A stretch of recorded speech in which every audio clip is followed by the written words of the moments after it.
হ্যাঁ,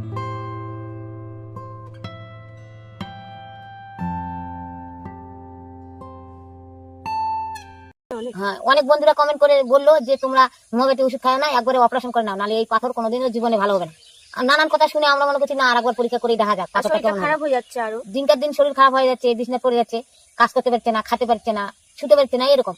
তখন আমরা পরীক্ষা করে দেখলাম পাথর বড় হয়ে গেছে, আর থামা যাবে না। এখন হোমিওপ্যাথি ডাক্তার বাদ দিয়ে এখন এলোপ্যাথি ডাক্তার, আরেকটা হোমিওপ্যাথি ডাক্তারের কাছে গেলাম। ও আরেকটা হোমিওপ্যাথি ডাক্তারের কাছে গেলাম, অঞ্জলি বক্সি।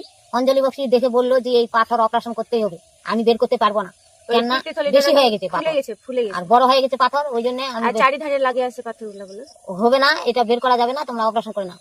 এখন আমরা ডাক্তার দেখাচ্ছি গঙ্গারামপুর নার্সিংহোমে। না, আরেকটা ডাক্তার দেখাচ্ছিলাম, সঞ্জয় দত্ত।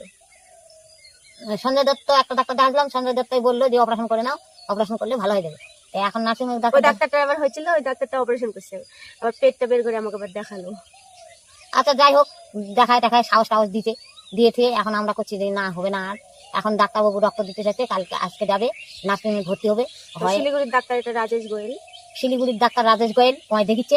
এখানে আমার হাবলানি দাস, এখানে আমার একটা মামি আছে, ওর টিউমার হয়েছিল, ওই টিউমার অপারেশন করছে রাজেশ গোয়েল, ওই গঙ্গারামপুর সুস্পর্শ নার্সিংহোমে, গঙ্গারামপুর সুস্পর্শ নার্সিংহোমে তো অপারেশন করছে।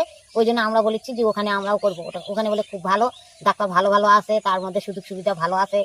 আবার কিন্তু মানুষের থাকে আবার ওই যে কি কার্ড, স্বাস্থ্যসাথী কার্ড দিয়ে বলে সার পাওয়া যায়। আবার একটাই দুশ্চিন্তা, বাড়ির মানুষের থাকতে দিবে না। এখন কি করবো, আমার তো চিন্তা হচ্ছে থাকতে দিবে না, যদি থাকতে দিত তাহলে আমিও ওখানে থাকতাম, দেখাশোনা করতাম কি হচ্ছে না হচ্ছে। তো ওরাই বলে দেখাশোনা করবে, তো দেখা যাক, আজকে রক্ত তো দিতে যাবে, রক্ত দিতে যায় কেমন দেখাশোনা করছে ওরা, আমরা আগে দেখি।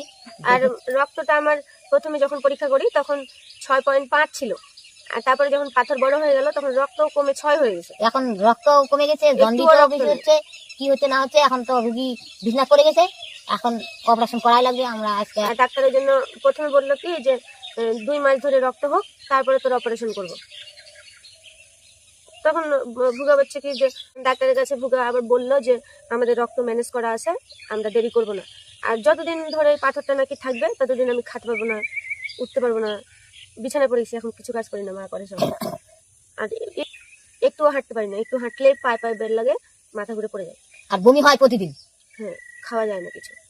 তখন ওই ডাক্তার বললো যে তোমাদের রক্ত তাহলে ম্যানেজ যখন আছে তাহলে ভর্তি করে দাও।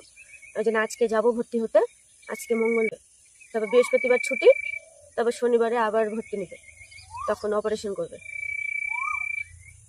তার জন্য বন্ধুদের জানালাম, সকাল সকাল জানানোর জন্য চলে আসলাম তোমাদের সামনে। এতদিন তো আমরা ভিডিও করিনি, আর এখনো আর ভিডিও করব না, যতদিন সুস্থ না হবে ততদিন আর ভিডিও দিতে পারবো না।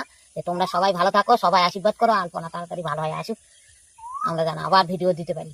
কৃষ্ণের কাছে সবাই কামনা করো, আমরা আলপনা তাড়াতাড়ি সুস্থ হয়ে আসুক।